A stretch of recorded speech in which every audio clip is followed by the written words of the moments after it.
What is up, YouTube? Long time no talk. It has been about a year since I've made a video, and as you can see, and I'm sure you noticed from the thumbnail, the name of this video, things have changed a little bit over the past year, really just in the past 4 months. But so yeah, without further ado, I'm going to show you my new car. And here she is, guys. So this is a 2022 Hyundai Elantra N. This is called Cyber Gray. Obviously much different color than the Charger. I did love the deep water pearl on the Charger. So I am going to go over some of the things I guess on my list of a replacement car compared to the Charger. I kind of do want to compare this to the Charger for you guys, being that, you know, obviously my channel is built off of having my 2009 Dodge Charger RT that I modified and had fun with and made lots of videos on. So this video is going to be an introduction to this car, but also kind of comparing it to the Charger and some of the major differences and some of the similarities. There's actually quite a lot of similarities, I think. When I start going through them, you might understand a little bit. So let me just go over some of the specs, and I'll pop the hood here so we can take a look at the engine. All right, so here's the engine. It is a 2-liter 4-cylinder turbo, and it makes 276 horsepower and 289 foot-pounds of torque. This is a DCT, so a dual clutch automatic, as you can see here. And what that does is gives you an extra 10 horsepower. If you hit that little NGS button there, it'll give you 10 extra horsepower. So it's 286 and 289 foot-pounds of torque.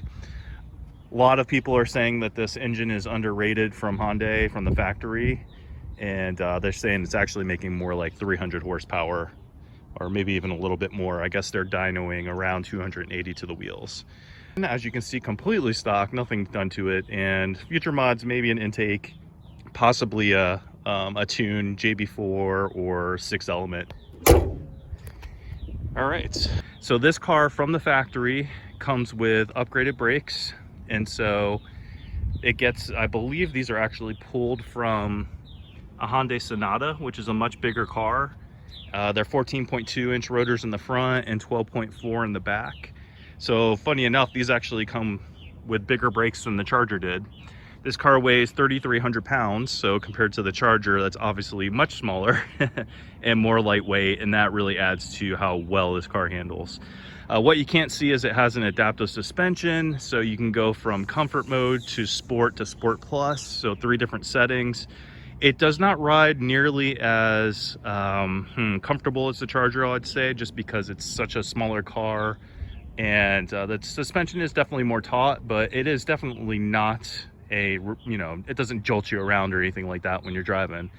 In comfort mode, it's actually, it feels like an ordinary, you know, smaller sedan. But when you do put it into N mode or Sport Plus, I guess they call it, it firms up and feels like a track car. Let's see some of the other things that you can't see underneath. There's a lot of different welding points on this car that they did to help with the handling. And actually, I'm going to pop the trunk here because one of the coolest things about this car is located in the trunk. And back there, you can see it has what I would call an aftermarket strut brace bar for the back, but that comes stock in the car. Pretty good sized trunk, not as big as the Charger, obviously, and we're comparing it to the Charger. So, and obviously the big difference between this car and the Charger is this is a front wheel drive car. But one of the great things is this comes with a limited slip differential. So an electronically controlled limited slip in the front. And that really makes just a huge difference in how this car handles.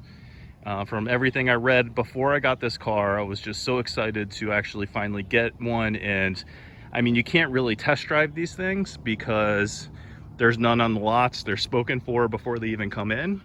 There you can see the painted calipers too. And so when I finally did get to drive this car and felt the LSD in the front, it's amazing. It does not drive like a front wheel drive car. It pulls you out of corners. It can actually feel like it's rotating the rear. Definitely a better handling car than the Charger, although I did do a lot of suspension stuff to the Charger to make it better. This is still going to outperform it.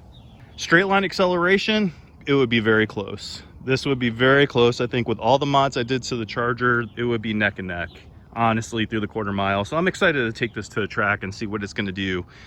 This exhaust is amazing, guys. It's an active exhaust, so it has valves in the muffler there. You can set all different settings for the exhaust. It has active sound on the inside, so you can change that around. But this car in N mode does the pops and crackles and is just really throaty, and is just sounds amazing for a 4-cylinder, which is hard to do with a factory 4-cylinder turbo. It's just they're hard to make sound really good, and this one sounds amazing. So that was another thing that sold me on this car compared to the Charger. Again, as much as I love the sound of that Hemi, it took a lot to make that car sound really good. Headers and mid pipes and a full catback. Talked about the transmission there. So it's a DCT dual clutch, actually wet dual clutch automatic transmission with the paddle shifters, as you can see here on each side. And these are the N buttons, and that kind of lets you go between your different drive modes. These seats do not compare to the Charger seats as far as comfort. The Charger had the most comfortable seats I've ever owned in any car, but these are still amazing. They have this awesome light up N. It's during the day, so you can't really see it well, but it lights up at night, really awesome. The steering wheel's amazing. It has, like I said, that NGS button. It gives 10 extra horsepower, so it's almost like a little turbo boost or a little NOS button. It's kind of fun. I like the N buttons. I love the shifter over there. I love the paddle shifters. The whole screen here is amazing. It's all digital. Let me just start the car up. That'll be easier to show you guys. It's got this start button over here. Start it up. Got your gauges. So this is just your standard mode, normal mode, I guess they call it. And then you have, by pressing this N button, you go into sport. And then this, again, you go into eco, and you can see these animations are just amazing. I mean, look at this. So cool. And then here you can see the different drive modes. So there you go, that's eco, and then you have normal, sport, and then this is the N button. So if you press that, it goes to full N mode. You see that crazy animation. Let's go back so you can see it again.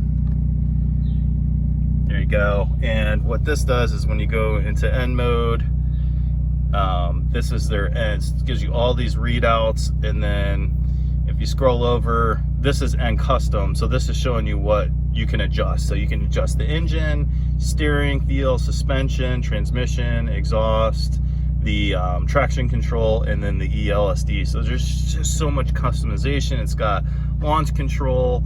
It's just, it's pretty amazing. So let's just give it a little rev while we're over here.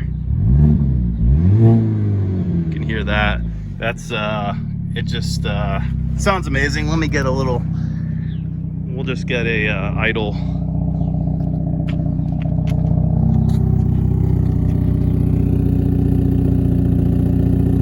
Now, another amazing thing about this car is the legroom in the back.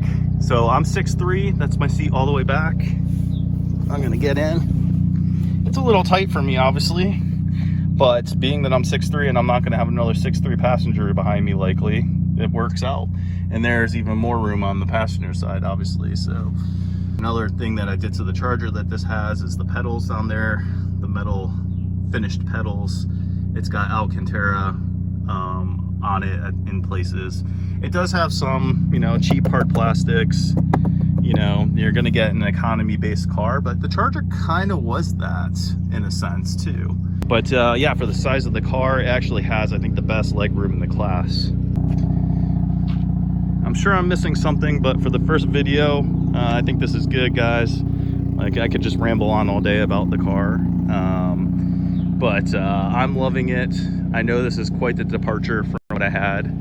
And I hope all my Charger guys aren't just gonna jump ship and unsubscribe for me because I got this car, but I think you guys will appreciate it. I mean, I know it's completely different, but I think, you know, as a performance car, you guys, maybe you can appreciate it. I never thought I would own a Hyundai, but I was also told not to buy a Dodge. And I had a great experience with it. 8 years of, you know, only a few little issues. Well, one big issue with the AC, but I'm hoping This car is reliable. It's got an amazing warranty. It's another reason why I decided to buy it. No, I'll definitely be making videos for any mods that I decide to do to it. It's gonna be a little bit, but for now I'm just gonna drive it and enjoy it and have some fun. So I appreciate you guys subscribing and leaving comments. So hope to make some more videos soon. Till then, guys, peace out.